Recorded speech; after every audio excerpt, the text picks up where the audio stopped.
Pemirsa, pemerintah Kota Bitung kembali membuat inovasi baru melalui perusahaan daerah PD Bangun Bitung dalam waktu dekat akan melaunching aplikasi transportasi online milik Pemkot Bitung. Pemerintah Kota Bitung saat ini tengah melakukan pengembangan dengan membuat inovasi aplikasi transportasi online.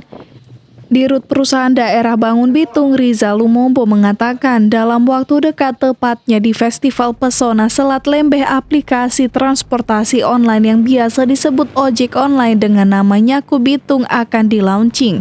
Kita kerjasama dengan perusahaan ini dalam rangka mengembangkan Bitung Kota Digital dalam aplikasi Gojek online. Jadi nanti Nyaku Bitung namanya.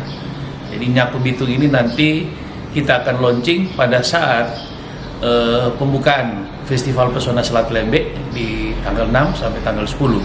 Nah, situ kita akan launching untuk kemudian kita mempersiapkan seluruh ojek-ojek yang ada di Bitung yang belum melakukan aplikasi ini, ya kita ajak untuk melakukan aplikasi ini untuk menjawab visi misi Pak Wali Kota dan Pak Wakil Wali Kota. Bitung ini adalah kota digital. Tujuan yang pertama tentu ya kita membuka lapangan pekerjaan. Itu yang pertama. Yang kedua, kita menjawab bahwa akan membeli ruang Bitung sebagai kota digital. Makanya Nyaku Bitung adalah bagian dari menjawab Bitung sebagai kota digital. Aplikasi tersebut rencananya akan bekerja sama dengan UMKM, sekolah, instansi lainnya untuk mendukung program pemerintah Kota Bitung.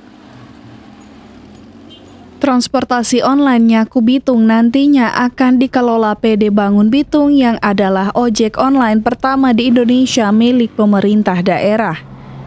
Dari Bitung, Tim Liputan Kawanua TV melaporkan.